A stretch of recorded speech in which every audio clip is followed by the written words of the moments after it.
ถ้าแกมาติ้งมาดองจานแบบนี้anhចំណេញពេលរត់មីញឹកហើយពេលទំនេរដែលសល់anhអាចឡើងភ្នំបេះបានច្រើនដងទៀតបងប្រុសជឹងបងពូកែខ្លាំងណាស់ถ้าแกมาមកទៀតហើយខ្ញុំប្រាប់ហើយថាមនុស្សមិនទាន់មកទេខ្ញុំរងចាំតាមកត្រូវពេលល្អណាស់anhនិយាយពិភាក្សាខ្លួនឯងទៅបានខ្លួនឯងបងប្រុសជឹងបងមិនជួយនិយាយបន្តិចទេបងនៅក្បែរនេះប៉ុន្តែanhត្រូវតែបើកមាត់និយាយដោយខ្លួនឯងanhជាម្ចាស់ការបើanhមិននិយាយទេអ្នកដទៃមិនយកជាការឡើយល្អម៉ានទៅហើយពូលាវពូម៉ាក្មួយស្រីតើថ្ងៃនេះពូម៉ាកុំប្រញាប់ថ្ងៃនេះម៉ានយកមធ្យោបាយមួយមកគឺបែបនេះពូលាវជាអតិថិជនចាស់របស់ម៉ានរក្សាទុក15ទង់ឲ្យពូលាវរាល់ថ្ងៃក្នុងតម្លៃ20កាក់ក្នុងមួយទង់មិនប្រែប្រួលទេ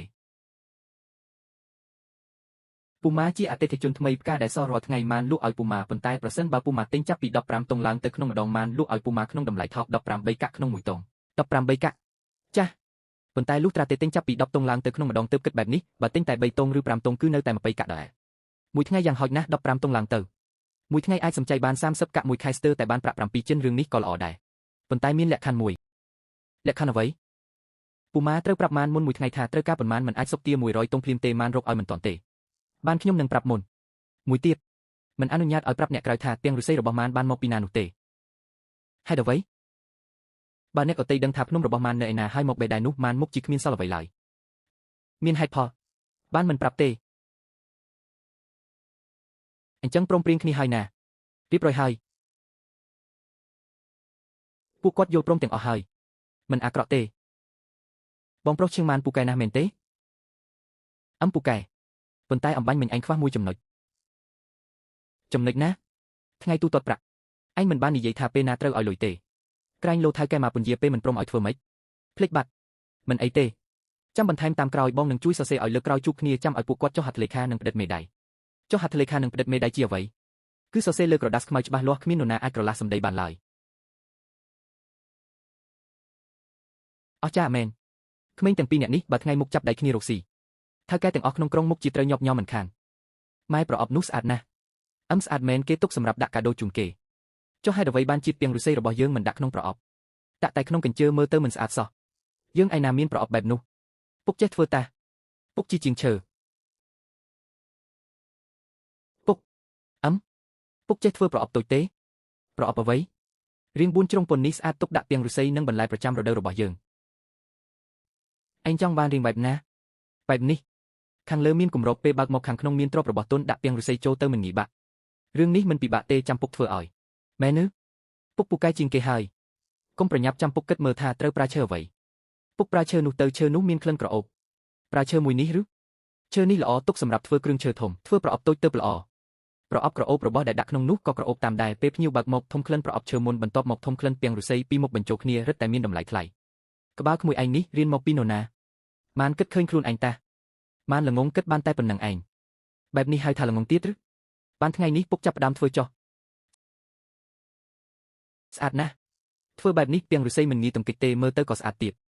ម៉ានឲ្យកាលពីមុនពុកធ្វើតែការងារតូទូកៅអីផ្ទះណាក៏ធ្វើកើតដែរប៉ុន្តែប្រអប់មួយនេះពុកមានអារម្មណ៍ថាធ្វើទៅមានន័យណាស់ចាប់តាំងពីជើងពុកពីការមកពុកតែងតែគិតថាខ្លួនឯងឥតប្រយោជន៍ធ្វើការធ្ងន់មិនកើតធ្វើស្រែចម្ការមិនកើតសូម្បីតែការងារជាងឈើក៏ធ្វើបានតែរបស់តូចតាចប៉ុន្តែប្រអប់មួយនេះធ្វើឲ្យពុកមានអារម្មណ៍ថាខ្លួនឯងនៅតែអាចធ្វើប្រយោជន៍អ្វីបានខ្លះពុកមិនបានឥតប្រយោជន៍អីណា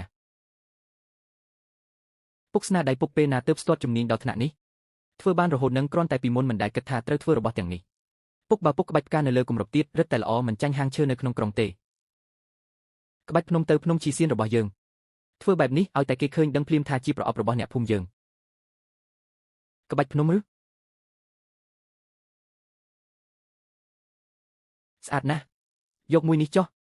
ថែមពីអក្សរទៀតទៅឈីសៀននេះជាសញ្ញាសម្គាល់របស់យើងហើយថ្ងៃមុខរាល់របស់ទាំងអស់មកពីភ្នំឈីសៀនត្រូវដាក់ក្នុងប្រអប់នេះហើយក្បាច់រូបភ្នំមួយនេះឲ្យតែគេឃើញនឹងដឹងថាជាវេសរបស់យើងក្លិននេះក្រអូបល្អណាស់ដាក់អីចូលទៅភ្ញៀវច្បាស់ជាស្ដាយមិនហ៊ានបោះចោលប្រអប់ទេម៉ែក៏គិតថាដែរមែនទេល្អស្នាដៃពុកឯងចុងក្រោយមានកន្លែងត្រូវប្រើប្រាស់ហើយអញអាតូចឯងចង់ធ្វើឲ្យហាងស្រារបស់ខ្ញុំឡើងទៅដល់កម្រិតណាទៀតពូលាវចូលចិត្តទេមិនត្រឹមតែចូលចិត្តទេខ្ញុំយក50ទេ100ពុករបស់ម៉ានធ្វើម្នាក់ឯងមិនទាន់ទេមួយឈុតកាដូនេះយ៉ាងហោចណាស់ខ្ញុំអាចលក់បានប្រាក់1ចិនចុះចែកឲ្យម៉ានប៉ុន្មានដែរ3ភាគចំណែកថ្លៃប្រអប់គិតផ្សេងប្រអប់មួយថ្លៃប៉ុន្មានមើលតាមទំហំ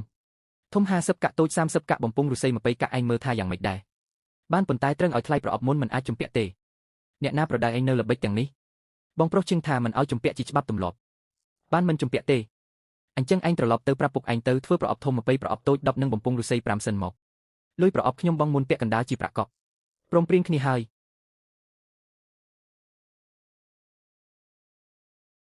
យម៉ែប្រអប់របស់ពុកលក់ដាច់ហើយច្រើនណាស់នេះជាប្រាក់កក់ចាស់ពូលាវឲ្យមុនស្នាដៃរបស់ពុកមានតម្លៃណាស់ពុកប្រអប់របស់ពុកពូលាវយកទាំងអស់ហើយថែមទាំងចង់បាន100ទៀតផងប៉ុន្មាន100ឥឡូវធ្វើ35សិននេះជាប្រាក់កក់តាហើនេះជាប្រាក់ដែលបងរកបានដោយសមត្ថភាពពុកកុំយំអីដៃរបស់ពុកពូកែជាងគេថ្ងៃមុខប្រអប់ផ្ទះយើងនឹងត្រូវលក់ទៅដល់កន្លែងឆ្ងាយបានពុកនឹងធ្វើឲ្យអ្នកស្រុកទាំងអស់បានស្គាល់ប្រអប់ឈីសៀនម៉ែនោះជាប្រអប់ដែលពុកធ្វើតាម៉ែឃើញហើយមកហើយខ្ញុំកំពុងតែរកអ្នកទាំងអស់គ្នាឆ្មែថៅកែឡាវនៅមុខទ្វារនោះមែនទេអញ្ញាតូចម៉ានឯងមើលចុះ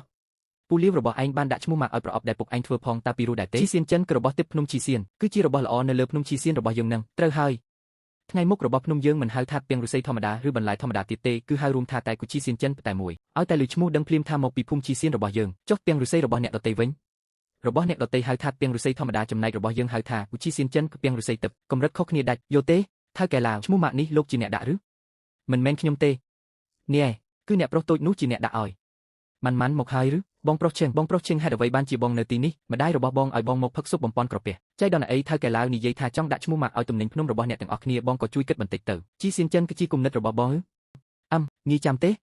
ងាយចាំណាស់តែហេតុអ្វីបានជាត្រូវដាក់ឈ្មោះម៉ាក់កាលពីមុនគ្រាន់តែយកមកលក់ផ្ទាល់មិនបានឬម៉ាន់ឯងគិតមើលនៅក្នុងក្រុងមានហាងលក់ពាងឫស្សីប៉ុន្មានហាងដែរមានច្រើនហាងណាស់ត្រូវហើយគ្រាន់តែបងដឹងមាន5-6ហាងបាត់ទៅហើយចុះហេតុអ្វីបានជាភ្ញៀវត្រូវមកទិញរបស់យើងហើយមិនទៅទិញរបស់អ្នកដទៃព្រោះតែរបស់យើងឆ្ងាញ់ត្រូវហើយប៉ុន្តែពេលភ្ញៀវទិញលើកដំបូងគេមិនទាន់ដឹងថារបស់យើងឆ្ងាញ់ឬអត់ទេគេត្រូវមើលមុនគេមើលអ្វីមើលការវិចខ្ចប់មើលឈ្មោះម៉ាកនិងមើលប្រភពដើមប្រអប់ដែលពុកឯងធ្វើមើលទៅស្អាតគេឃើញភ្លាមដឹងថារបស់មានតម្លៃបុករួមទាំងឈ្មោះគឺឈីសៀនចិនពីនេះទៀតគេឮភ្លាមដឹងតែម្ដងថាអូនេះជារបស់ចេញពីភ្នំនៃភូមិសំណាងឈីសៀនប្រកាសជាល្អអញ្ចឹងការដាក់ឈ្មោះម៉ាកគឺដើម្បីឲ្យគេងាយចាំមែនទេឆ្លាតណាស់ដូចមនុស្សយើងអញ្ចឹងឯងឈ្មោះជាងម៉ាន់គេឮឈ្មោះភ្លាមដឹងថាក្មេងស្រីតូចចេះធំក្លិនក្រអូបទំនិញភ្នំរបស់ឯងមានឈ្មោះគេឮភ្លាមដឹងថារបស់ល្អមកពីភូមិឈីសៀនចុះបន្លែប្រចាំរដូវរបស់យើងវិញក៏ហៅថាឈីសៀនចិនក៏ដែរឬត្រូវហើ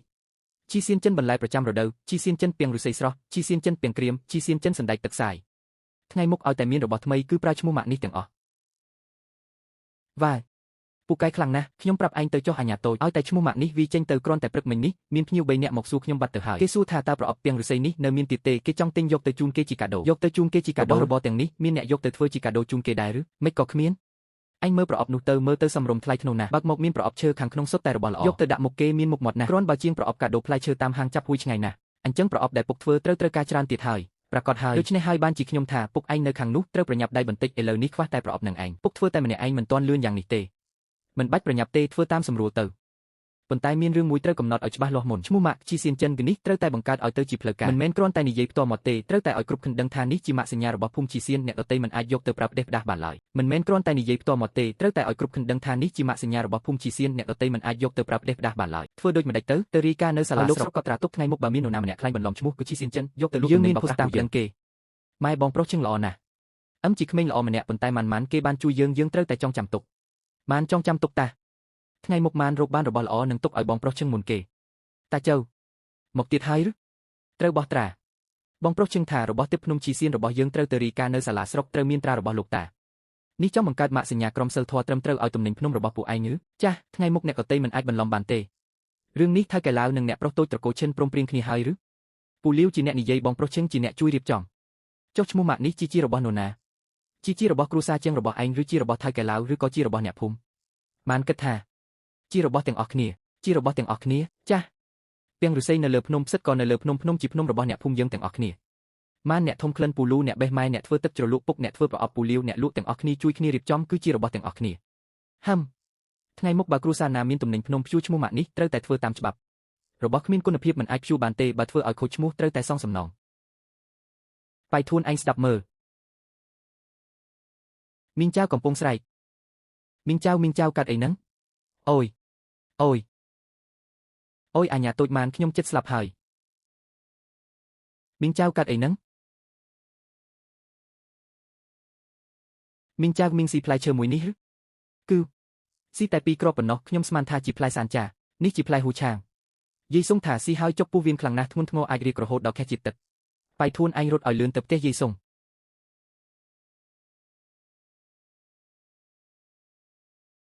យាយសុងកាត់អីហ្នឹងមីងចៅស៊ីផ្លែហ៊ូឆាងចុកពោះខ្លាំងណាស់មុខឡើងខៀវអស់ហើយទៅ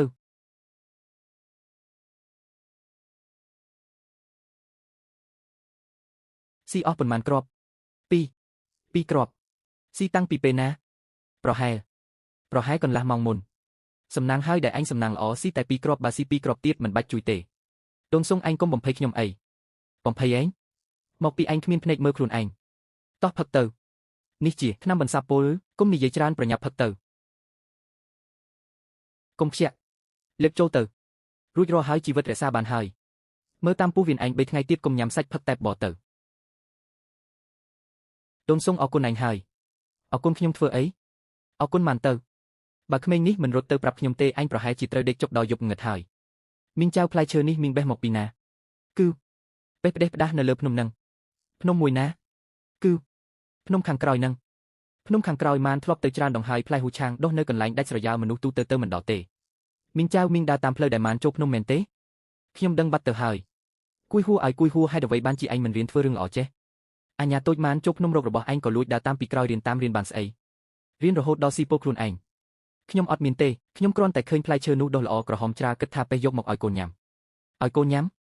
បើឲ្យកូនញ៉ាំវិញមនុស្សធំនៅទ្រាំបានបើក្មេងតូចញ៉ាំពីរគ្រាប់គឺស្មើនឹងបាត់បង់កន្លះជីវិតមីងចៅម៉ានធ្លាប់ប្រាប់មីងហើយរបស់នៅលើភ្នំមិនអាចបេះផ្ដេសផ្ដាស់ទេរបស់ដែលម៉ានមិនស្គាល់ម៉ានមិនដែលប៉ះទេចុះហេតុអ្វីបានជាមីងចៅហ៊ានម្លេះអូយឯងនេះផ្លែឈើព្រៃក៏ហ៊ានញ៉ាំផ្ដេសផ្ដាស់ដែរត្រូវហើយអញ្ញាតូចម៉ាននាងមានសមត្ថភាពទើបចូលភ្នំបានឯងរៀនតាមធ្វើអីសំណាងហើយទើបតែញ៉ាំពីរគ្រាប់បើញ៉ាំច្រើនជាងនឹងតើត្រូវធ្វើម៉េចមីងចៅម៉ានមិនមែនជារមីងទេគឺម៉ានខ្លាចមីងកាត់អីនៅលើភ្នំមានរបស់ច្រើនណាស់មើលទៅស្អាតប៉ុន្តែមិនអាចញ៉ាំបានទេមីងចៅថ្ងៃមុខបើចង់បេះរបស់អីសួរម៉ានសិនបានទេម៉ានជួយមើលឲ្យអញ្ញាតូចឯងនេះមីងមិនដែលល្អជាមួយឯងប៉ុន្មានផងឯងនៅខ្វល់ពីជីវិតមីងទៀតមីងចៅជាអ្នកភូមិតាអ្នកភូមិមិនអាចកាត់អីទេក្មេងនេះចិត្តល្អមែនបានហើយរឿងនេះកន្លងផុតទៅហើយក៏ហួសទៅចុះប៉ុន្តែគួយហួរឯងត្រូវចាំទុករបស់ដែលមិនមែនជារបស់ឯងកុំពណ៌ផ្ដេសផ្ដាស់នេះជាមេរៀនបដូរនឹងជីវិតលើកនេះជាមីងចៅចុះលើកក្រោយវិញបើអ្នកភូមិផ្សេងទៀតប្រហែលជាចូលភ្នំបេះរបស់ផ្ដេសផ្ដាស់ខ្លួនឯងដែរហើយកើតរឿងតាត្រូវធ្វើម៉េចម៉ានត្រូវគិតរកវិធីមួយយាយសុងម៉ានមានរឿងមួយចង់សួរយាយនិយាយមកនៅលើភ្នំមានរបស់ពលច្រើនទេច្រើនផ្សិតពលផ្លែឈើពលស្មៅពលបុកបញ្ចូលគ្នាមានរាប់សិបមុខចុះអ្នកភូមិស្គាល់ទាំងអស់ទេស្គាល់ស្អីគ្រាន់តែដឹងចំណេះដឹងទូទៅដែលចាស់បន្សល់ទុកមកបន្តិចបន្តួចប៉ុន្តែរហូតមកដល់ពេលនេះមនុស្សច្រើនណាស់សូម្បីតែផ្សិតឆាត់ក្រហមនិងផ្សិតធ្លាក់ព្រិលក៏បែងចែកមិនដាច់ផងចុះត្រូវធ្វើម៉េចមិនអាចរាល់ពេលមានរឿងកាត់ឡើងទៅមកជួយនោះទេឯងចង់ធ្វើអីម៉ានចង់បង្កើតច្បាប់មួយច្បាប់អ្វីទី1របស់មិនស្គាល់មិនអាចបេះទី2មិនទាន់បានសួរយាយសុងឬម៉ាន់មិនអាចញ៉ាំទី3ផ្លែឈើថ្មីផ្សិតថ្មីត្រូវតែយកមកឲ្យយាយសុងមើលសិនទើបអាចយកទៅផ្ទះបានឯងជាក្មេងស្រីអាយុ3ខួបកន្លះចង់បង្កើតច្បាប់ឲ្យអ្នកភូមិទាំងមូលឬមិនមែនម៉ានបង្កើតទេគឺភ្នំជាអ្នកបង្កើតនៅលើភ្នំមានរបស់ល្អហើយក៏មានរបស់អាក្រក់ច្បាប់គឺមិនឲ្យអ្នកទាំងអស់គ្នាប៉ះពាល់របស់អាក្រក់ម៉ានគ្រាន់តែនិយាយជំនួសភ្នំប៉ុណ្ណោះបាននិយាយជំនួសភ្នំចុះឯងមករកខ្ញុំធ្វើអីយាយសុងស្គាល់របស់ពលច្រើនម៉ានចង់សុំឲ្យយាយសុងជួយគូររូបរបស់ពលនៅលើភ្នំទុកឲ្យអ្នកទាំងអស់គ្នាបានស្គាល់គូទុកឬចាស់គូលើក្តារឈើព្យួរនៅច្រកចូលភូមិអ្នកទាំងអស់គ្នាមុនចូលភ្នំមើលមួយផ្លែតស្គាល់មុខវាអញ្ញាតូចខួរក្បាលឯងពិតជាមិនដូចក្មេងអាយុ3ខួបកន្លះសោះ